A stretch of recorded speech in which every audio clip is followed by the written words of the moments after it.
All right, so this was our first piece that we worked on. It is dried overnight so that I can do this next step. And what I'm going to do is I'm going to add sand to it, and I'm going to do that with a wood glue. So I'm going to grab my wood glue, and then we'll talk about sand and how I apply it.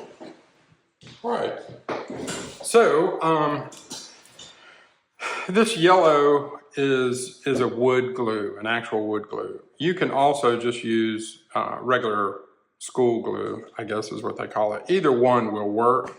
I find that I typically use this on miniatures and this on terrain, this kind of yellowish wood adhesive. And the reason why I use it compared to the other is I just feel like it does a better job. And I'm just gonna kind of put this on with a nozzle to start with, just because there's so much surface area to do.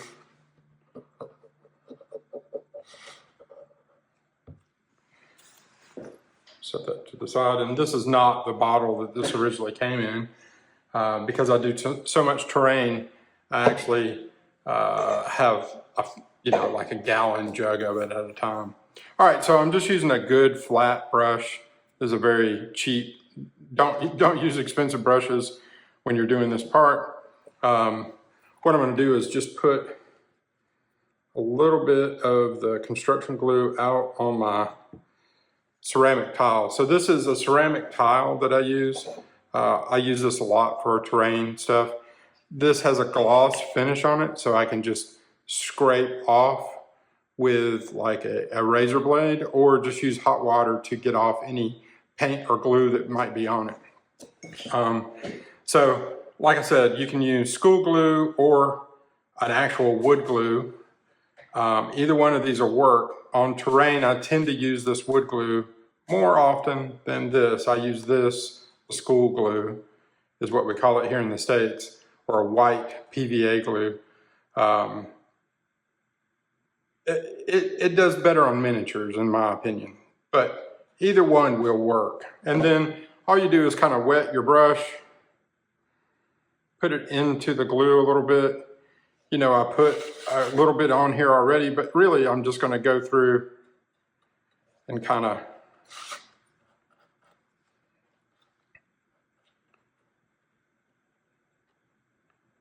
do this. I'm just going to brush, and I really want it to go all the way to the edge if I can. If I get some on my mat here, it's not a big deal. You just don't want it to be a big glob. But mats end up with paint, as you can see, the huge spill over there. And they end up with paint and glue and all sorts of things on them. I actually have multiples of them. Some I use for miniature painting, some I use for terrain painting. But this one is definitely a terrain painter. All right, you notice I have this interior space also.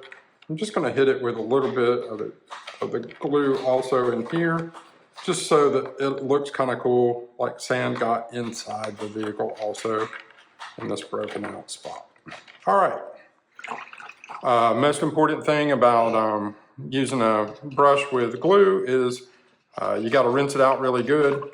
You notice I'm using my big tumbler of water, but I will actually wash this brush with soap and water afterwards to make sure I got all the adhesive out of it, because there's nothing worse than going back and getting your favorite terrain brush later, and you can cut diamonds with it because it's so hard from the adhesive. All right, so I use a couple of different types of sand, just so we kind of see, what's available and stuff like that. This is a much finer sand. You can get play sand also. It works really good. This one's a little bit more like, I guess they sell this to represent like coal piles or gravel piles on terrain sets and stuff. This is something that I've mixed up that has walnut chips. That's what this is broken up nut chips. It has this gray sand in it that you can see down there kind of at the bottom. And I also have pieces of you know, the sprue in here that I've cut up with, I use a meat grinder to just kind of chew up pieces of plastic. That stuff actually on a big piece of terrain will give it a little bit of character beyond what's normal. But you just mix this stuff up the best you can. And then what you're gonna do is you're gonna make a big mess, but you would just go in and kind of shake this on in spots. And then you're gonna go back with the other sand, the finer stuff, and the spots that you didn't put that stuff in. And so, now granted, this makes a mess and you're gonna sweep all this stuff up in a minute. But what that does is now I've got these two different pieces of bits, you know, to make the sand and terrain look pretty cool. And now after it sits there for just a second, I'm gonna kind of knock off the pieces. And I pulled off a piece there. Any little pieces that you think, you go back with the fine sand. You know, there's some missing there, some over here. But when we go to paint this, you'll kind of see what having those two textures of you know, sand and terrain bit will do for the piece. It'll make it look really cool. I don't know if you can kind of see that now, but having this rough and then the fine mixed together is really good. And then I'm just gonna let this sit, once again, I'll let this sit overnight. But you know, if you had bright sunlight or a lot of sun and wind, you could set this out and it would probably be completely dry and ready to go in minutes, you know, like 20 minutes, 30 minutes, something like that. As you can see, some of the, you know, texture got up here on the model. You might want to knock off some of that stuff with your finger. The other thing I like to do is I like to go along this edge. Not that you want to knock it all off, but you definitely want to get that edge kind of clean, just because the texture that goes all the way to the edge like that is just going to mess with people's models later on the tabletop. So just trying to be courteous. Having the fine stuff right along the edge is much better than anything big right along the edge.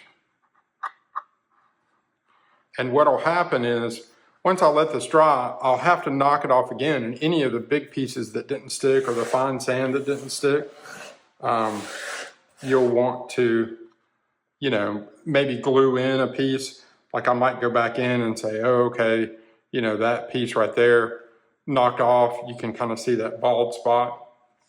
If I just take my wood adhesive, my wood glue here, and I just go in with a little spot like right there, I can fill in a gap. So anything that comes off because you had a gap or something didn't adhere quite the way it did, you can always work back into the spot just like that.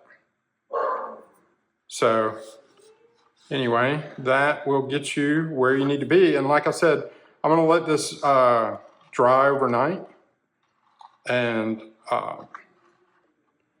then, you know, what we'll do is the next time we come back, the next video will be me doing the same technique on the other 4 pieces.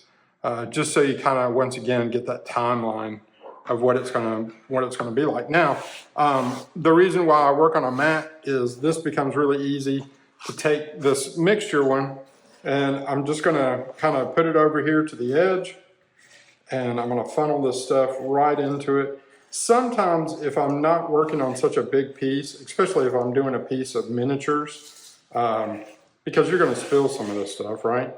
The big thing is that you can just put a piece of aluminum foil or a paper towel or, you know, a piece of paper underneath your miniature when you're doing this kind of stuff, or just leave it in the pot, you know, and mix it around and then pull it out. But you can see I recovered most of that back so that I can do this again, and I'll just, you know, keep doing that mixture over and over again and recovering what I can so that I can use it the next time. and I just keep the stuff in these containers so it keeps dry. Anyway, I hope that was helpful. We learned a little bit about adhesives. We learned a little bit about texture, and we learned about, you know, the brush and using the water and stuff like that. But like I said, the last step before I would finish for today is to go wash this brush with, you know, warm water, not hot, not cold, warm water and a little bit of hand soap. We'll get it cleaned right up. Anyway, have a great day, and we'll see you the next time.